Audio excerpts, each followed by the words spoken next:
అండి, welcome to ఆదర్శి వంటిల్లో. ఈరోజు మనం గోంగూర పచ్చడి ఎండుమిరపకాయలతో చేసుకున్నాం. రండి, మనం గోంగూర పచ్చడి కావాల్సిన పదార్థాలు చూద్దాం.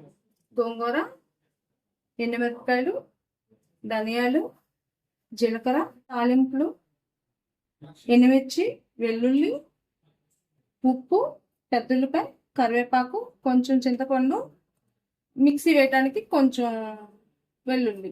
ఇప్పుడు మనం ఏమేమి కావాలి చెప్పుకున్నాం కదా. ఇప్పుడు గోంగూర స్టవ్ మీద పెట్టుకున్నాం. స్టవ్ వెలిగించి కొంచెం వాటర్ వేసుకొని గోంగూరని ఉడికించుకుందాం. ఇప్పుడు మనం స్టవ్ వెలిగించుకొని బాండీ పెట్టుకొని మిరపకాయలు వేయించుకుంటాం. దాంట్లో 100 గ్రాముల కంటే ఎక్కువే ఉన్నాయండి మిరపకాయలు. కొంచెం ఆయిల్ వేసుకొని వేయించుకుందాం. ఇప్పుడు మనం మిరపకాయలని మాడకుండా దగ్గరుండి వేయించుకోవాలి. మిరపకాయలు పెట్టి మట్టుకు పక్కకి వెళ్ళొద్దండి, మిరపకాయల కాడే ఉండాలి. మనం మాడిని అంటే పచ్చడి టేస్టే మారిపోద్ది. చూసారు కదండి, ఇంకొంచెం వేగాలి.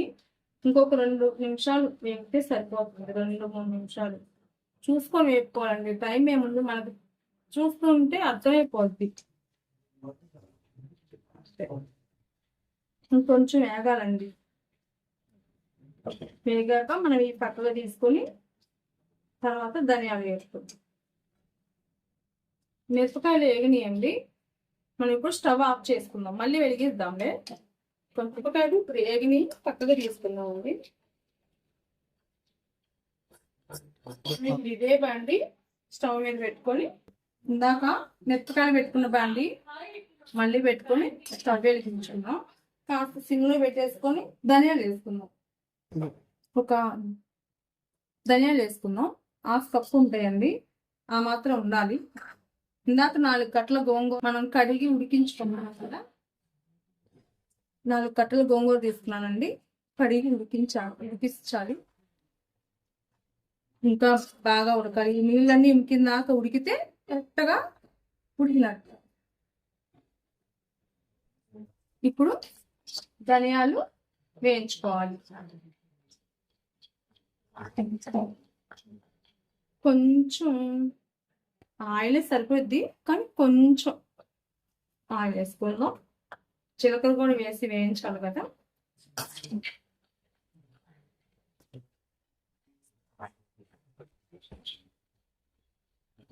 దగ్గరుండి వేయించుకోవాలండి. ఇవి కాస్త మాడిపోయినా మనకి కలర్ చేంజ్ అయిపోతుంది, బాగుండదు, టేస్ట్ బాగుండదు. మళ్ళీ దగ్గరుండి వేయించుకోవాలి. ఇప్పుడు జీలకర్ర వేసుకుందామండి. ఇప్పుడు 1/2 కప్పు జీలకర్ర. 4 కట్టల గోంగూరకి ఈ మాత్రం ఉండాలండి, ఉంటేనే మనకు ఆ స్మెల్కి అది దానికి బాగుంటుంది.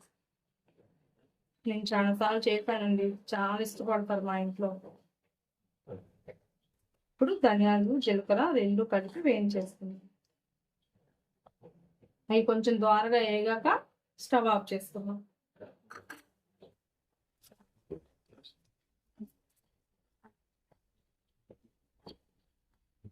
ఇంకొంచెం చింతపండు ఉండాలండి. కొంచెం చింతపండు ఉంటేనే బాగుంటుంది. చింతపండు కూడా కొంచెం దీంట్లోనే వేసుకుందాం, ఎందుకంటే వెంటనే ఆపుతాగా, పెద్దగా వేగాల్సిన అవసరం లేదు. అన్నీ మిక్సీలో వేసాయి కాబట్టి నేను అలా వేసాను. అది మీ ఆప్షన్ అండి, తర్వాత విడిగా అయినా వేసుకోవచ్చు మిక్సీ వేసేటప్పుడు. నేనైతే కొంచెం ఇలా వేసుకుంటా. వేగాయండి ధనియాలు, జీలకర్ర వేగాయండి. అన్నీ చింతపండు కూడా వేసాం కదా. ఇప్పుడు ఆపేసుకుందాం అండి. ఆ బాండీ వేడికే ఇవి వేగుతాయి. ఇంకా ఆపేస్తున్నా. ఇవి తింపేసుకుందామండి. ఇప్పుడు పొయ్యి మీద నుంచి దించానండి, పక్కన పెట్టుకున్నాం. ఇప్పుడు ఇది కొంచెం చల్లారాలి. మిక్సీ జార్ వేసేసుకున్నామండి. ఫస్ట్ మిరపకాయలు తీసుకున్నాం కదా,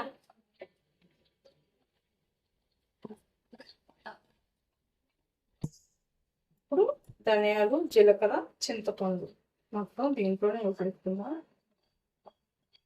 ఉడికితే వేసుకోండి, సాంబార్ లేకుండా చేతులు కనిపించాలి.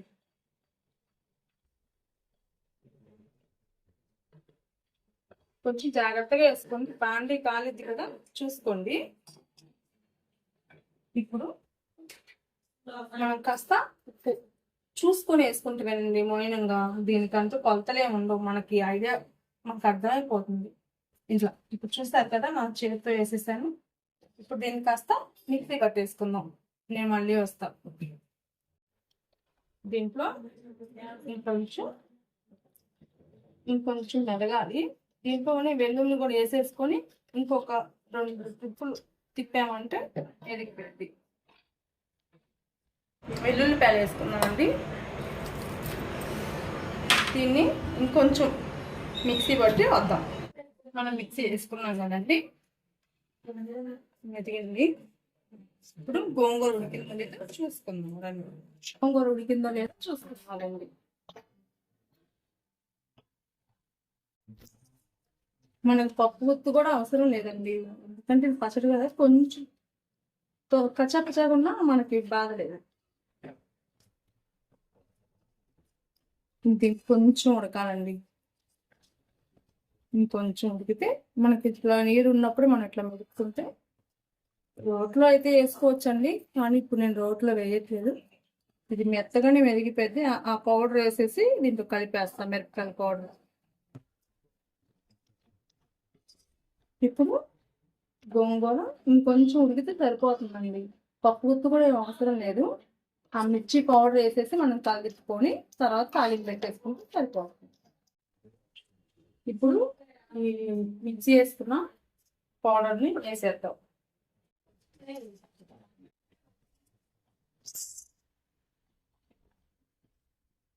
రోట్లో కూడా వేసుకొని అవసరం లేదండి, రోట్లో కూడా వేసుకొని అవసరం లేదండి, నూరుకోవచ్చు, కానీ నేను నూరట్లేదండి, ఇట్లా సరిపోయిద్ది. స్టవ్ ఆఫ్ చేసుకున్నాను. ఇప్పుడు బాగా కలిసేలాగా కలుపుకోవాలండి. ఇప్పుడు స్టవ్ ఆఫ్ చేసేసానండి, పక్కన తాలింపు పెట్టుకున్నాం. ఓకే, తాలింపుకి స్టవ్ వెలిగించుకున్నాం. ఇందాక వేయించుకున్న బాండి ఉంది కదా, అదే బాండి సరిపోద్దండి. ఇప్పుడు ఆయిల్ వేసుకున్నాం.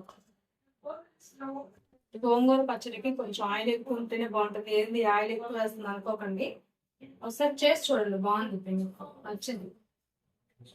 ఇంకా ఆయిల్ సరిపోద్దండి. ఇప్పుడు మనం కరివేపాకు చూసి తాలింపు రెడీ చేసుకుందాం. ఇప్పుడు ఆయిల్ కాగినాక తాలింపు గింజలు అక్కడ వేసుకుందామండి. ఆయిల్లో తాలింపు గింజలు వేసుకుందామండి. ఇప్పుడు వేసేసానండి ఆవాలు, మినపప్పు, పచ్చిపప్పు. అవి కొంచెం వేగాక ఎండుమిర్చి, వెల్లుల్లి కూడా వేసుకున్నాం. దంచానండి ఇవి కొంచెం, ఇందాక మిక్సీలో కూడా కొంచెం వేసాను. ఇప్పుడు మిరపకాయలు వేసుకున్నామండి. మేము తింటాం, ఒక 8 దాకా 9 దాకా ఉన్నాయండి. వెల్లుల్లి కూడా తెచ్చుకున్నామండి. వెల్లుల్లి వేసి కాసేపు అట్లా వేయించుకోవాలండి. వేగినాక దగ్గర ఉండాలండి, మాడిపోకుండా. కరివేపాకు కూడా వేసుకోవాలండి. వేగాక గోంగూర అంతా ఆ తాలింపులోకి వేసేద్దాం. తాలింపులు ఇంకొంచెం వేగాలండి దోరగా, ఇంకొంచెం వేగితే కలిసేసి గోంగూర వేసేటప్పుడు మనకి కొంచెం తిన్ చేయండి, స్టవ్ తిన్ చేసేసి వేయండి. ఇప్పుడు పక్కన రుబ్బుకున్న గోంగూరని వేస్తున్నాం. ఇప్పుడు దీన్ని బాగా ఆయిల్లో కలిసేటట్టుగా తిప్పుకుందామండి. ఇది నిలవ కూడా ఉంటుందండి, నూనె ఎక్కువ వేసుకొని మనం కొంచెం మగ్గనిచ్చుకున్నామంటే బయట పెట్టిన ఒక 3 రోజుల దాకా బాగుంటుంది.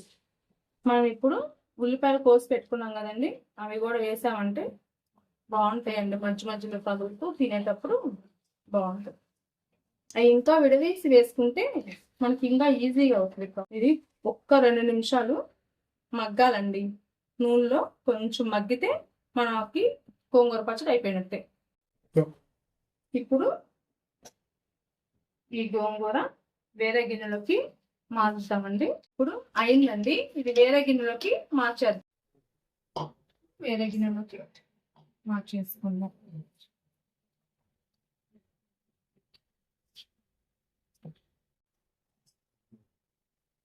ఇప్పుడు మనం గోంగూర ఎండుమిర్చి పచ్చడి తయారైపోయింది.